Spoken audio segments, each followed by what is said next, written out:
A girl from the Himalayas and a girl from London. And what's the link? How can it be that a primitive wanderer like this and a sophisticated miss like that can be dependent on each other? Here's a child of the hills who's never seen a motor car or a skyscraper capital. Yet there's a surprising connection between the wool-gathering girls of Kashmir and the sort of girl you'll see in this London scene, where a cashmere sweater is a cachet of all that's chic and sleek and a la mode.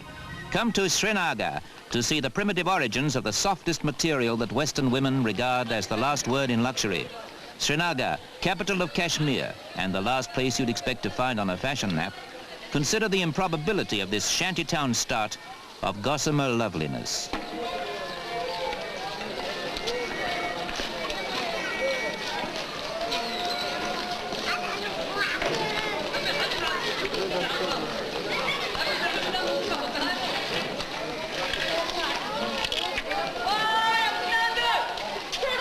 Just try and equate this market with the Mayfair boutiques, where the richest and ritziest of women will buy the softest and most elegant knitwear that the world has found. Pathé Pictorial's magic carpet has never gone so far from the beaten track to follow a civilized refinement back to its natural habitat, here in the forgotten valley of the Mughal kings. For the Kashmir story starts in the snowy mountains of the east, in a world that the civilized West would never expect to meet or need.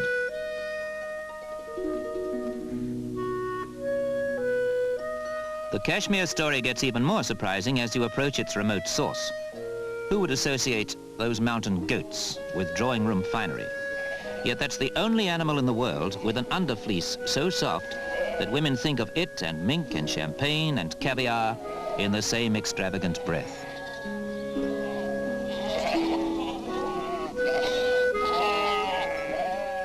What a weird, unpredictable link it is, which has set Himalayan goat herds making the name of their lost mountain state a household word in the salons of the world's top capitals, and music in any woman's ears.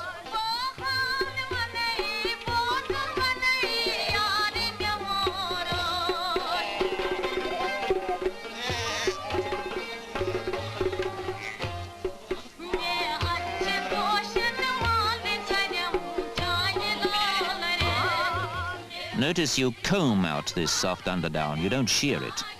You tease it out before you send it on a journey to London, Paris, New York. A journey which in itself will take about a year. And the music you associate with this caressing wool, when it's been given its fine, final trimmings, bears no resemblance to this chant of the hills.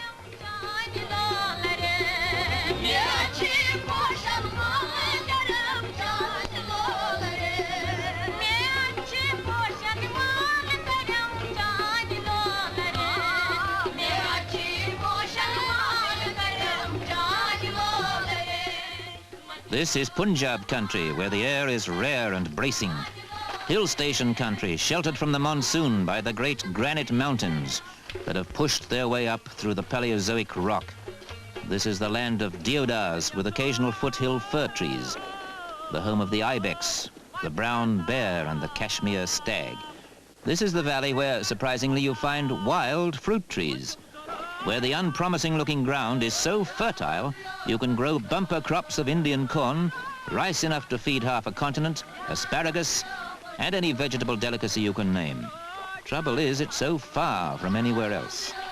Sheer loneliness would empty this valley altogether, were it not for that Western craving for Kashmir wool. There's loneliness in the music of the place. It's hard to equate this pastoral life with the harsh battles there have been at India's northwest frontier, with the wrangling that even now keeps bursting across this deceptively peaceful-seeming valley. Kashmir is a buffer state that nobody wants to live in, but that everybody tries to occupy. It's a place that bristles with ironies and surprises. Nobody you meet has ever been here, said our cameraman, Stan Guzzi, but by some quirk of fate, I've been here twice. And he had to wait for a war to simmer down before he could take these tranquil pictures, before he was allowed to enter this vale of emptiness, where the Jhelum River is the one and only winding highway.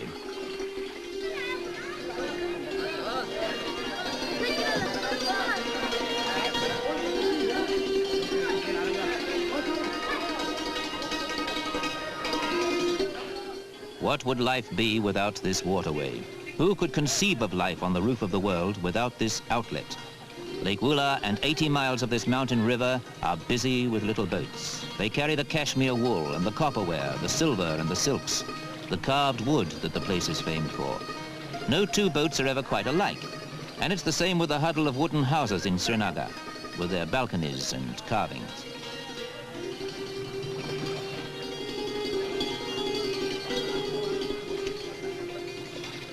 That precious wool has travelled by mule pack before this Jhelum River stage of its long journey to that strange, unbelievable place, Europe. It'll be long, long months before it reaches you. They're as vague here as to where it's going as we are as to where it's come from.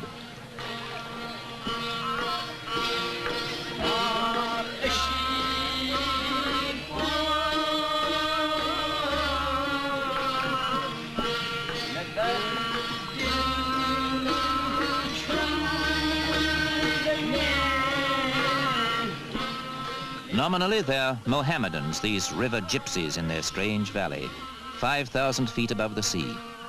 But the Prophet would scarcely recognize these faithful followers. Strange superstitions fill their lives. The abominable snowman lurks in the nearby mountains. Ghostly echoes from the Himalayas answer their shouts. Demons come dancing down the river with the floods. Fires break out in the foothills. Allah is easily displeased. And the old men can always summon up some bygone bogeyman to account for each new workaday accident or to while away time when the sun sets.